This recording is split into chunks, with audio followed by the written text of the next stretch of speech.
महोदय मंचासीन नायक समिति एवं उपस्थित मेरे प्रिय साथियों, प्रिय मित्रों, सम्मानित अतिथिगण, समस्त सम्मानित और सभी सम्मानित उपस्थितजनों, आप सभी को मेरी तरफ से सम्मानपूर्ण नमस्कार और आत्मीय स्वागत है। मैं लकी यादव स्वामी विवेकानंद स्कूल कक्षा 9वीं खंड 4 की छात्रा हूँ और मेरा स्कूल चिरकुंडा सुंदरनगर में उपस्थित है। और आज मैं आप सभी के समक्ष आज सदन की राय से और सहमत होते हुए वक्ता विपक्ष में अपनी कविता प्रस्तुत करूंगी। तो आइए सुनते हैं भारत की चीख। महोदय, दर्द हमसे तब गुजरने लगता है जब हम सबकी आंखों के सामने ताज, पुलवामा, छत्तीसगढ़ में शहीद हुए जवानों के सत में सत जले शरीरों के टुकड़े, रेत के तीरों से उपज जाती लाशों के ढेर और कश्मीर के खून से सनी लाल रंग के सड़कों के दृश्य सामने आते हैं। महोदय, अब तो हमारा तिरंगा झंडा भी हमसे ये पूछने लगा है कि क्या बात है भारत, आजकल मैं फहराने से ज्यादा कफन में दफनाने के क्यों काम आ रहा हूँ। महोदय, हृदय तो उस दिन फट गया जब बूढ़ी माँ अपने बेटे के चिथड़ों को देखकर बोली कि साहब, आप तो भर्ती में 1 इंच भी कम नहीं लेते, मैं आधा शरीर कैसे ले लूं। महोदय, आज इन मानवाधिकारों के कारण इन आतंकियों के बदले की आंखों की नाखूनी हंसती है और शहीद हुए हमारे जवानों की आंगन में तुलसी रोती है।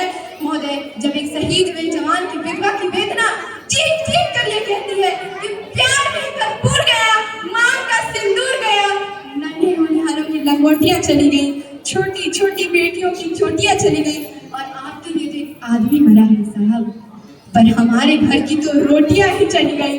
महोदय, आज किसी भी युद्ध को जीतने के लिए पहल करना सबसे ज्यादा आवश्यक है, क्योंकि इतिहास गवाह है कि पहल करके तो बड़े बड़े युद्धों के परिणाम बदल दिए गए हैं। फिर भी हमारे देश के जवान इस कदर बंधे हुए हैं कि आज वो पहल करने से, अपनी ड्यूटी में खड़े होकर भी पहल करने से डरते हैं, क्योंकि महोदय इन्हें भविष्य में कटघरे में खड़े होने का डर सता रहा होता है।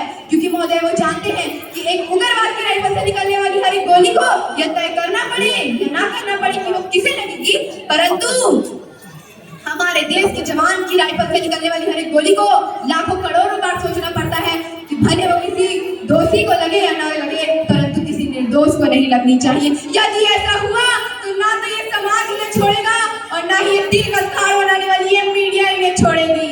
महोदय, और हमारे देश के जवान तो ये कहते हैं कि मानवाधिकार के तले किसी जवान को दबा देना, एक युद्ध के मैदान में छोड़ देना कोई वीरता नहीं, एक आत्महत्या है। क्योंकि महोदय, फूल को श्रृंगार दो ये मुमकिन नहीं और एक वीर को झनकार दो ये मुमकिन नहीं। जो हाथ बांधे सेना के, ऐसे मानवाधिकार का पालन संभव नहीं। आज सबकी निष्ठा के मार्ग पर चलते हुए भी हमारे देश के जवान इन आतंकवाद, इन पत्थरबाजों से डरते हैं, क्योंकि महोदय वो जानते हैं कि उनकी राइफल से निकलने वाली हर एक गोली अगर टारगेट को हिट नहीं भी कर पाई तो भी 400 मीटर तक की दूरी पे जाएगी, और अगर इसी बीच किसी निर्दोष को लग गई तो उन्हें अपनी नौकरी से भी हाथ धो बैठना पड़ जाता है। आज हमारे देश के जवान यह सोचते हैं अपनी नौकरी बचाने के लिए कि चाहे सांप मरे या ना मरे, परंतु लाठी नहीं टूटनी चाहिए। क्योंकि महोदय आज हमारे देश के हालात कुछ ऐसे हैं, चिरागों को भी हवा में उछाला जा रहा है, हवाओं पर ही रोक डाला जा रहा है। अरे यही तो बुनियाद है इन आंतरिक सुरक्षा की, इन्हें ही नौकरी से निकाला जा रहा है। तो हम भारत के भी किसी कम थोड़ी है, कराह नहीं है मानवता आतंकवाद निपटाने को। भारत भी तो तैयारी खड़ा है आतंकी निपटाने को। जब जब पड़ा है पाप धरा पर, हमने ही तो बोझ उतारा है। हम उस राम किशन के वंशज हैं जिसने रावण जैसे कंस को मारा है।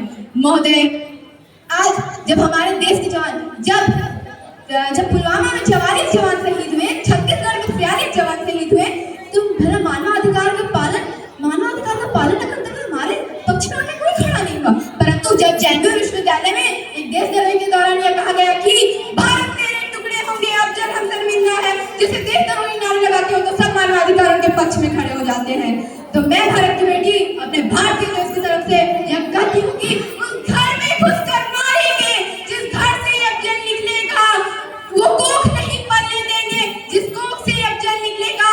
उठो देश के वीर जवानों, तुम सिंह बन के दहाड़ दो और एक तिरंगा झंडे का उस कन्हैया के सीने में गाड़ दो।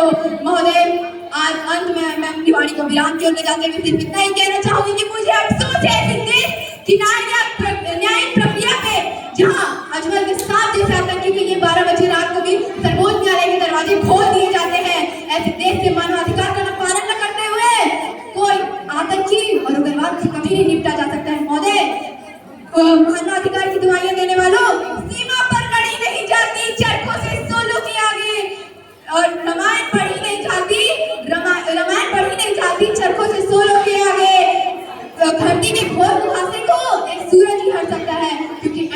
से बल, रक्षा से